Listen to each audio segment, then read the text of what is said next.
to my kitchen. Oh dear. Every time I press play to film, something in my house beeps. It can be the dryer or the washer or the air conditioning system coming on. Something must beep. So we'll give it a moment.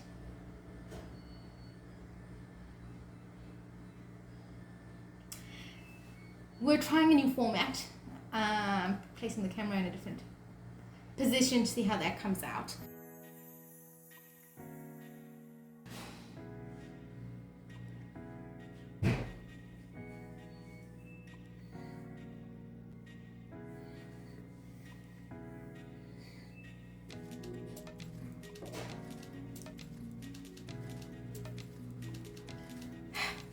Want to shut off? No, it's okay. When I have to re-record 62 million times, I get really frustrated. Well, you have everything, the spices, everything.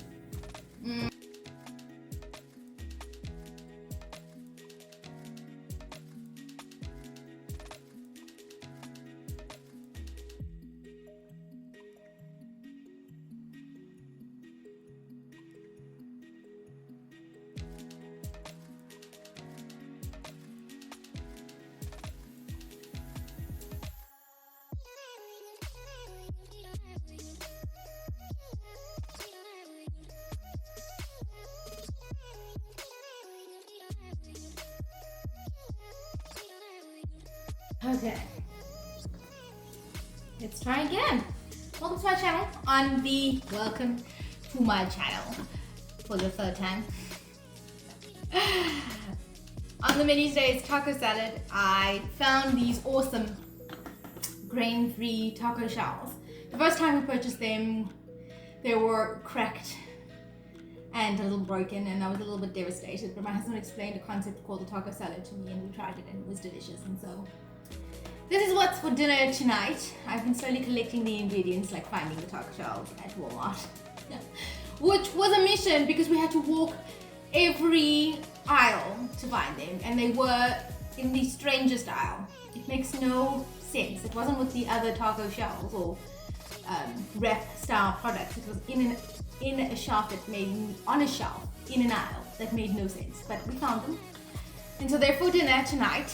So let's get cooking. So the first thing I'm going to do is I'm going to quickly chop up half an onion and half a red bell pepper and half a green bell pepper.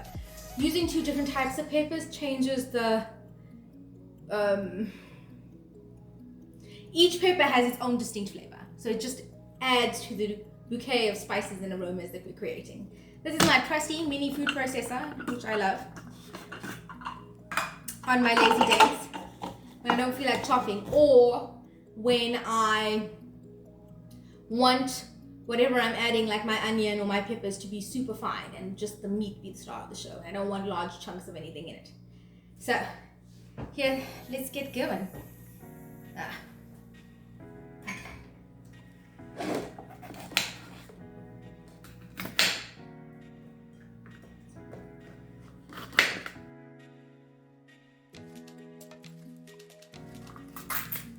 And I cut the peppers in half and I de-seeded them. And they're like internal weird vein sections, which I don't know what the correct word for it is. To me it seems like a vein structure.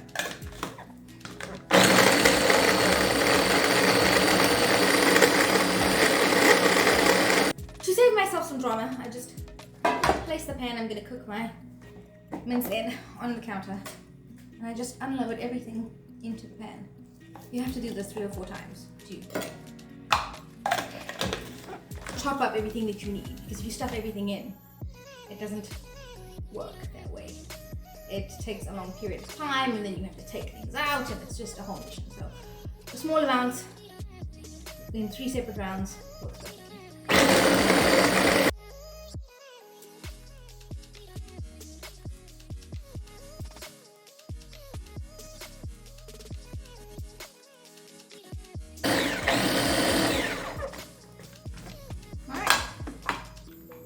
And that's it.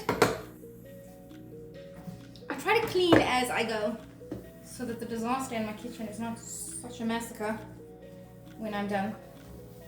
And I'm then too overwhelmed with everything when it's time to clean up. And in this pan we have the chopped up, super fine, almost to a paste, green bell pepper, red bell pepper, and onion. Now it's on to the garlic and ginger. Ginger is super cool because I no longer stand under the tap with running water to try and peel everything quickly, so everything's softened.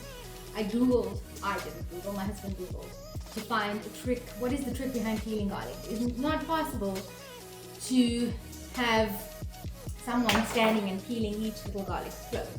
There must be a trick to it, and there is a trick. And I'm going to show you what we found. So, just chop off the ends, essentially.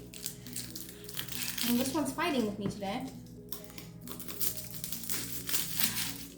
I might have to call for assistance. Yeah. Okay.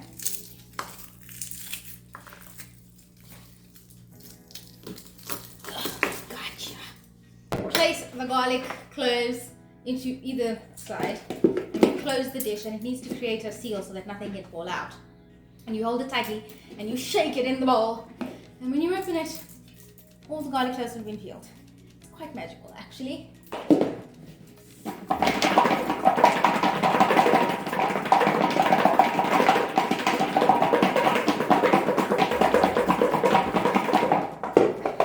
And voila! Haha! Success! The baby ones might need some TLC. Alright, that's been washed.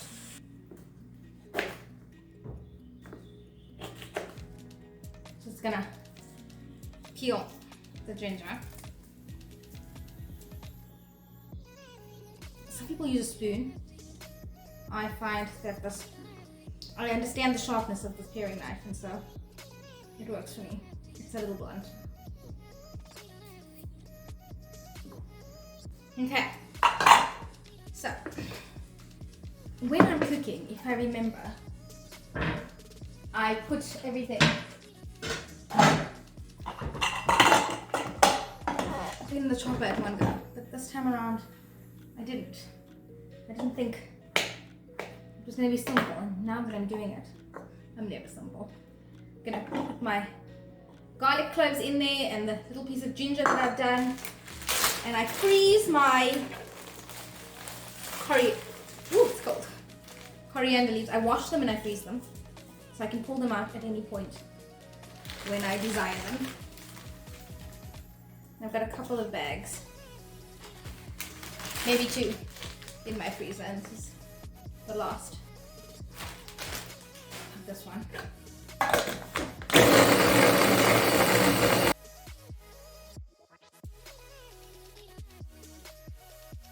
Alright, and to the, that wasn't smart.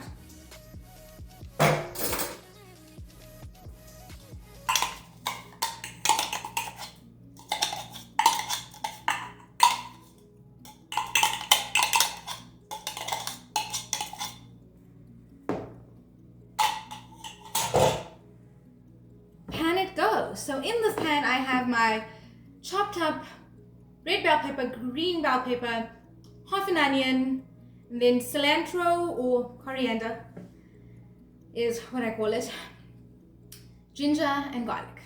And now we're ready to cook.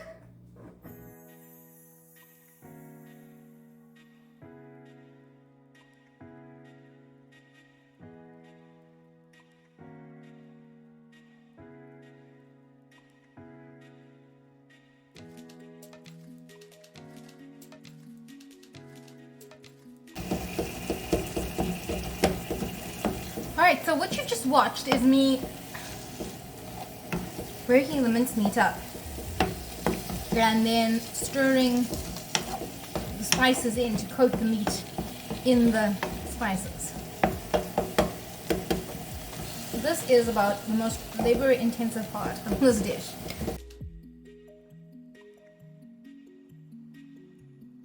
And when everything's evenly coated, I'm going to add a little bit of water, maybe a quarter cup to a half a cup of water. And then I'm going to turn the heat down to about a medium high and cover my pot.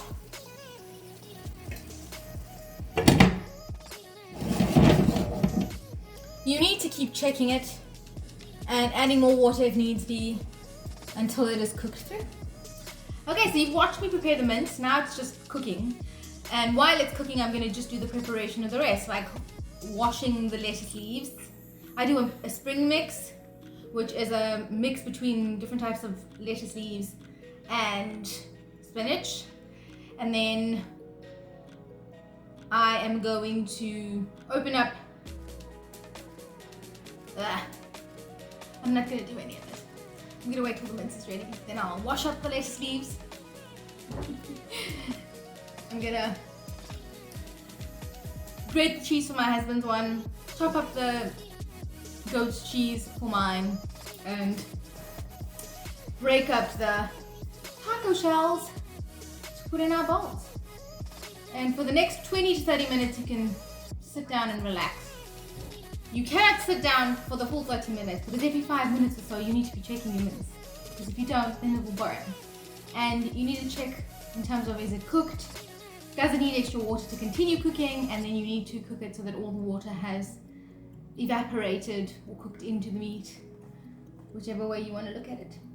So I'll see you once it's done. I'm thinking I might have made it a little bit spicier because I can just smell the chili or the spicy or the... Can you smell it? Oh, I stood next to the pot and like, okay, I can smell you. I can smell you. The heat might be coming.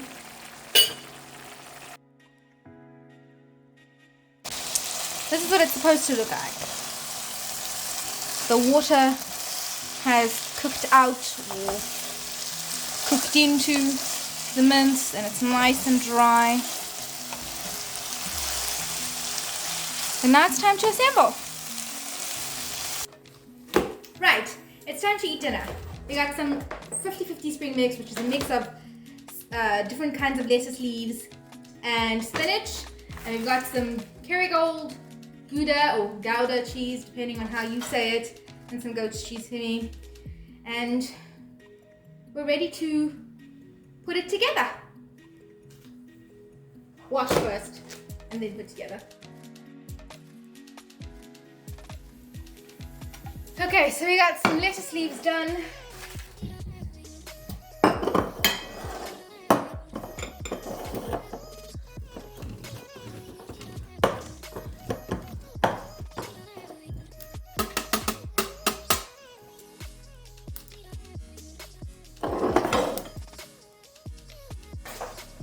Okay, did a little extra shake to get the water out.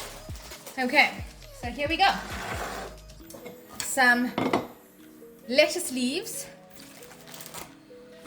a good decent amount, 2 handfuls, I think, and some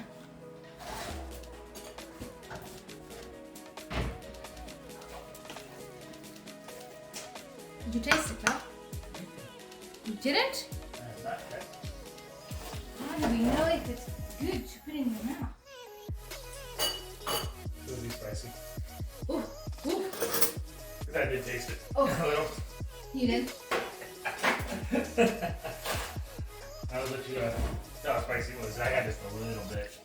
Okay. 1, 2. Let me do 1 top. 3, 4, and 1 cut off. There you go. Okay. Oh. Okay, so this is half a taco. Here's my bowl. Yours or mine? Yours. Oop. It went flying everywhere. Good. Okay. Let's gotta mix it up. Okay. And then a sprinkle of cheese. Done. And that's one bowl done. What do you want? I'm good. Okay. So we got some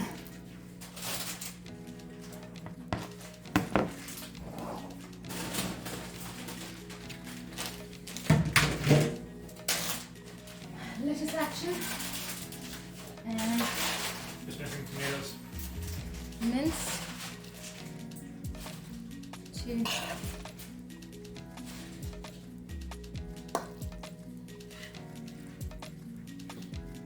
It's me one. okay. 5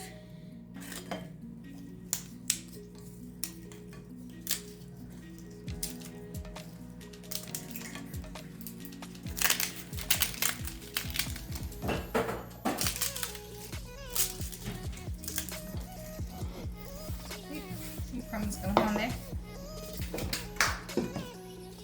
And then goat's cheese.